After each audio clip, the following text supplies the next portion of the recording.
Hello, hello, hello. Martin here with your Ask Martin Anything. Yeah. Don't forget you can ask me questions on a Monday on Twitter, which is at TV Martin Roberts, hashtag Ask Martin Monday. And you can also ask questions below here on this little thing on YouTube. Yeah, I hope you're well.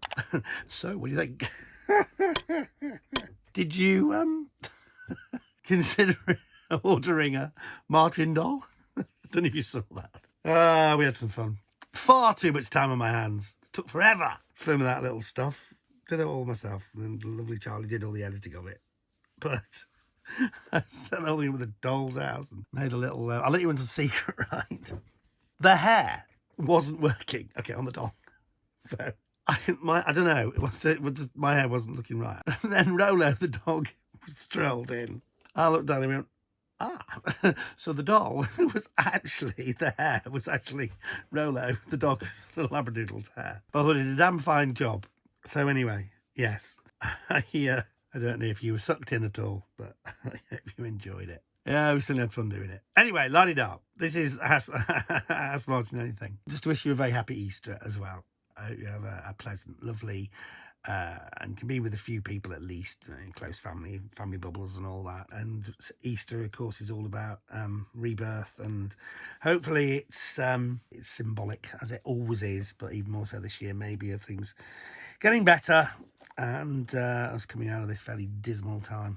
Although I did see a rather interesting figure just recently. 54% of people will actually miss an element of lockdown. I kind of know what they're saying, I guess. There's bits of it that have been quite nice. Quiet roads, there's more time with the kids, and, maybe a different reassessment of lifestyles. But unfortunately, it's also snookered quite a lot of people, hasn't it? And financially crippled loads and loads of people.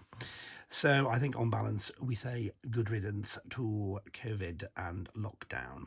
Okay, let's get on with some questions. Nick Rook, hi Nick. Hi Martin, what's the best thing that happened to you on Homes Under the Hammer?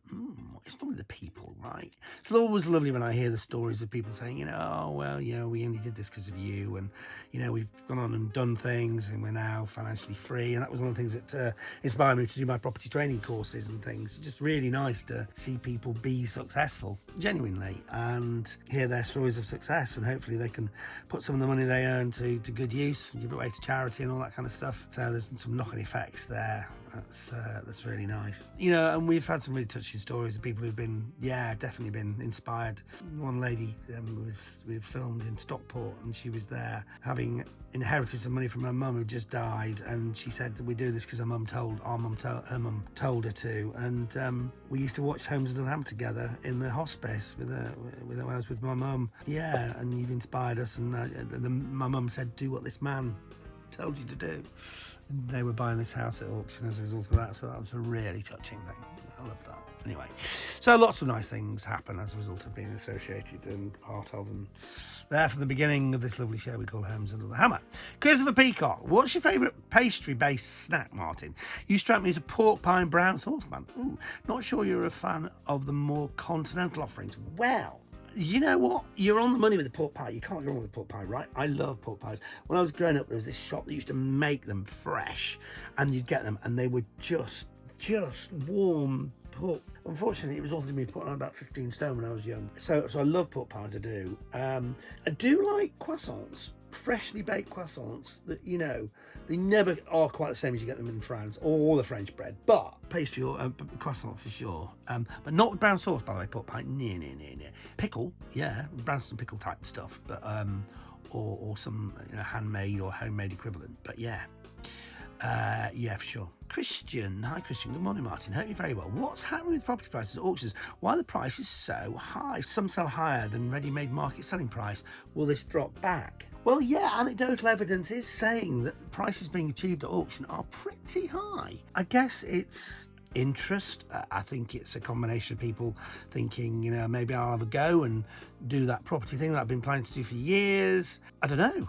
It's interesting though, yeah, but the anecdotal evidence is definitely that the prices at auction prices are going high. But it's really important that you do your research. Do your research, check the prices, check locally, get comparables, don't get auction fever, don't get carried away, because it is easy to if you're not very, very, very, very careful. Kay Golding, hi Kay. Do you think the housing market is a bubble that will burst after the stamp duty holiday finishes? I don't think it's a bubble. And there's been lots of talk, doom and gloom about what's going to happen to the property market since all COVID started and da-da-da. Clearly, we're all waiting with bated breath to see what the knock-on effects of people's finances are. But on the assumption there isn't a global meltdown and a UK meltdown, and we don't know what will happen when furlough ends in September, da-da-da.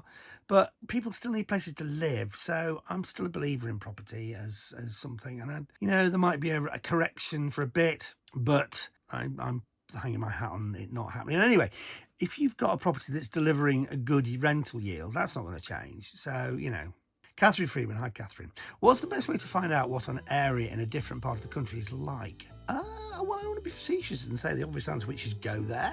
But there's nothing quite like visiting, right?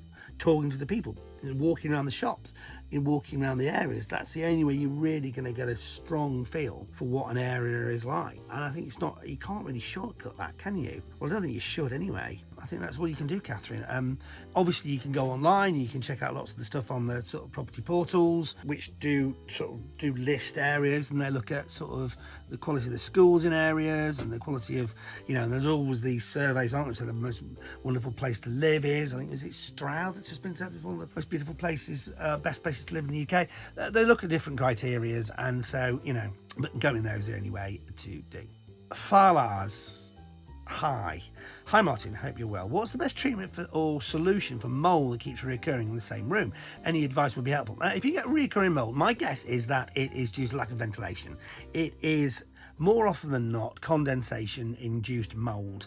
The only way to get rid of that is get some air flowing, and that is seeing if you can get extra ventilation. So that could be a little grill under the door. It could be these little things they put in modern windows which you leave open and then the wind can actually, or the air could go through. Houses need to breathe, and a lot of modern houses, we almost hermetically seal them, so that they're airtight little boxes, and that ain't supposed to be, because human beings exude moisture. We sweat, we breathe out moist air, and that just has to go somewhere. So you need to get an airflow. But then when you actually treat it, the best thing to do is probably to start off with simple bleach. Just wash it over with bleach, and then once that's dried out, maybe wipe it off, and then let it dry out again with clean water, and then paint it with a damp-proof paint and anti-mold paint. But I'd really assess the cause rather than the effect. Sue Taylor. Hi, Sue. Hi, Martin. You currently filming any new episodes? Just lately they've all been old ones. Hope you're well. Yeah, we are.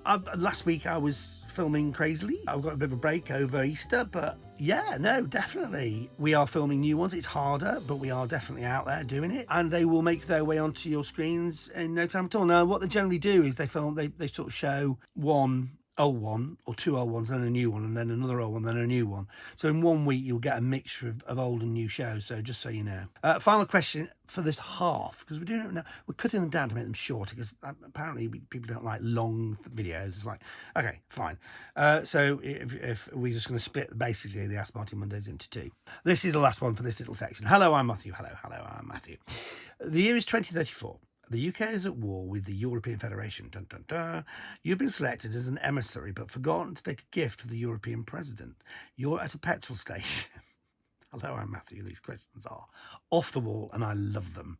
Which gift do you buy? Touchscreen compatible gloves, $7.99 sunglasses, meal deal, or other?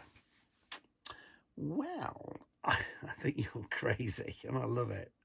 I would go with the $7.99 sunglasses, because you can never have too many pairs of sunglasses, and even if you're a European president, you're going to lose them like everybody else. So go with the sunglasses. That's it for this little section. We've got more of these questions, part 2, later on in the week. But for now, thank you. Make sure you like this video, make sure you subscribe to the channel, and send any questions on a Monday. Ask Martin Monday is the hashtag.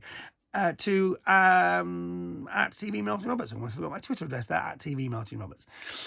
Have a good few days.